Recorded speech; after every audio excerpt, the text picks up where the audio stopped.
Assalamu alaikum warahmatullahi wabarakatuh. Israel is my fatherland. India is my motherland. And which one is my land? জি না, এটা আমার কথা না। এটা হচ্ছে ভারতের বর্তমান প্রধানমন্ত্রী চাওয়ালা মোদির কথা। ইরান সাম্প্রতিক ইসরায়েল আমেরিকা ইরান যুদ্ধের 2 দিন পূর্বে এই কথাগুলো বলেছিল এই মোদি ইসরায়েলে গিয়ে। তাকে লাল গালিচার সংবর্ধনা দেওয়া হয়েছিল প্লেন থেকে নামার পরে, এবং তাকে ইসরায়েলি পার্লামেন্টে ভাষণ দিতে সুযোগ দেওয়া হয়েছিল। যখন পার্লামেন্টে তার নাম ঘোষণা করেছে, তখন বেশিরভাগ পার্লামেন্ট সদস্য আমরা দেখলাম পার্লামেন্ট অধিবেশন বয়কট করে চলে গেছে। এতে এই চাওয়ালার মান সম্মান, আসলে তার মান সম্মান থাকলে না সে মান সম্মান চিনবে, এ তো মান সম্মান চিনে না। তো একে একে পার্লামেন্ট সদস্যরা পার্লামেন্ট অধিবেশন বয়কট করেছে সে বক্তৃতা দেওয়ার আগে। আর সেই বক্তৃতার মধ্যে সে বলেছে, এই প্লেন থেকে নামার পরে তার একটা জিনিস আমরা দেখলাম, এমনভাবে জড়িয়ে ধরে নেতানিয়াহুকে, ইসরায়েলের প্রধানমন্ত্রী নেতানিয়াহুকে, এগুলো খুব দৃষ্টিকটু লাগে, এবং সুযোগ পায় নাই নেতানিয়াহুর বউকে জড়িয়ে ধরার জন্য। এই মোদি যদি পারত তাহলে নেতানিয়াহুর বউকেও জড়িয়ে ধরত। এই পার্লামেন্টে ভাষণে সে বলেছিল, Israel is my fatherland, India is my motherland. এগুলি নিয়ে তখন এগুলি নিয়ে খুব সমালোচনার সম্মুখীন হয়েছে সে তার দেশে এবং বাইরেও। তখন সবাই প্রশ্ন করছিল, Israel is a fatherland, India is your motherland, which one and which one is your land, actual land? Israel is your fatherland, India is your motherland, and actually which one is your Modi's land? Which one is your land? আসলে এই সমস্ত মূর্খ যদি প্রধানমন্ত্রী হয়ে যায় তাহলে এইরকম আচরণই করে। ভারতের আজ পর্যন্ত কোনো প্রধানমন্ত্রী এর মতো এই ধরনের ভুল পাল্টানো সুবিধাবাদী আচরণ করে নেই। এই ইসরায়েল এই 2 দিন পরে ইসরায়েল আমেরিকা মিলিয়ে হঠাৎ করে ইরানে আক্রমণ করেছে এবং আয়াতুল্লাহ খামেনিকে হত্যা করেছে, এবং 40 জনের মতো উপরে সামরিক বেসামরিক লোককে হত্যা করেছে। এবং বলেছে যে তারা উপরের জেনারেশন হত্যা করে দিলে, উপরের লেভেল ইরানে হত্যা করে দিলে ইরান অস্থিতিশীল হয়ে যাবে, এবং আমেরিকান সৈন্যকে, এটা ডোনাল্ড ট্রাম্পের কথা, আমেরিকান সৈন্যকে ফুলের মালা দিয়ে বরণ করবে ইসরায়েলি পুরুষ মহিলারা। হয়েছে তার বিপরীত। এখন একঘাটে পানি খাওয়াচ্ছে আমেরিকা এবং ইসরায়েলকে, এই 2 পরাশক্তিকে, পারমাণবিক পরাশক্তিকে একঘাটে পানি খাওয়াচ্ছে ইরান। হরমুজ প্রণালী ইরানের দখলে নিয়ে নিয়েছে, কোনো তেলবাহী জাহাজ যেতে দিচ্ছে না।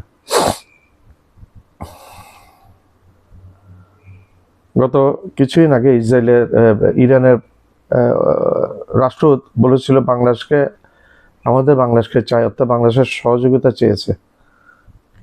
আমরা জানি না সেই সিদ্ধান্ত তারেক রহমান সরকার কি সিদ্ধান্ত নিয়েছে সেই ব্যাপারে, সেটা সরকারের সিদ্ধান্ত। কিন্তু আমরা যতটুকু জেনেছি,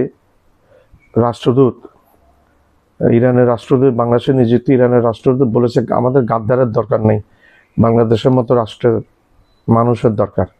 গাদ্দার বলতে মধ্যপ্রাচ্যের সেই রাজাশাসিত রাষ্ট্রগুলোর কথা বলেছে। এর হচ্ছে অ্যাকচুয়ালি গাদ্দার। এগুলা মোনাফেক, এগুলা ইসরায়েলের পক্ষে নিয়েছে এবং ইরানের পক্ষে নেয় না। ইরানের বিপরীতে কাজ করেছিল সৌদি আরব, জর্দান, তারপর আরব আমিরাত, বাহরাইন, এই দেশগুলা। তো সেটাই বলেছি আমরা, নরেন্দ্র মোদীর বহুরূপিতা।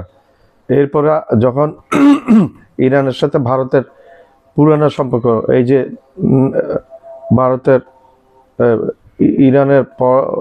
ইরানের যে ধর্মীয় নেতা আয়াতুল্লাহ খামেনির সাথে ভারতের দীর্ঘদিনের সম্পর্ক, ভারতকে বিভিন্নভাবে সাহায্য সহযোগিতা করেছে এবং ভারতের মেজর তেল কিন্তু ভারত ইরান থেকেই আমদানি করত।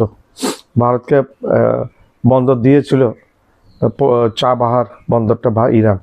সব কিছু এই মোদি, চাওয়ালা মোদি, ঘৃণিত মোদি ভুলে গেছে এবং সেই প্রচুর সমালোচনার সম্মুখীন হয়েছে তার দেশের জনগণের।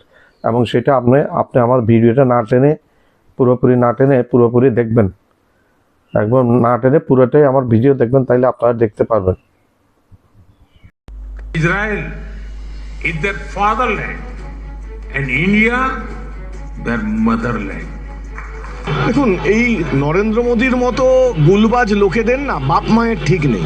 আজকে ইসরায়েলকে বাবা বলছে, কালকে ট্রাম্পকে বাবা বলবে, হ্যাঁ, তারপর আবার কাকে বাবা বলবে।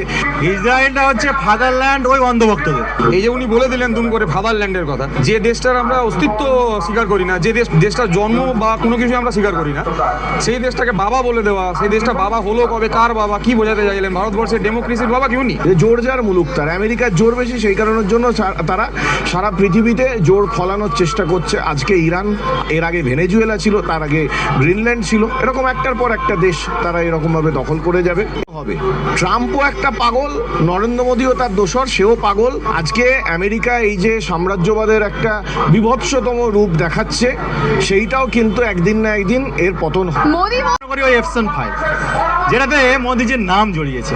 এই মোদিজির নাম জড়াতে ও যেন তেন প্রকারে এখন আমেরিকার কাছে নিজেকে কাঠপুতুলে পরিণত করেছে। একের পর এক জিনিস দেখতে পাচ্ছ। কিছুদিন আগে দেখতে পেলে আমেরিকার যে সমস্ত সামগ্রী ভারতবর্ষে কিন্তু বিক্রি করার জন্য মোদি পারমিশন অলরেডি দিয়ে ফেলেছে।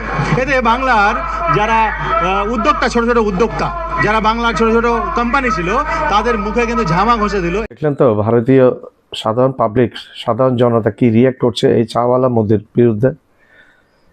কারণ সে একটা ধোঁয়াবাজ, সে একটা বাটপার টাও। সে যখন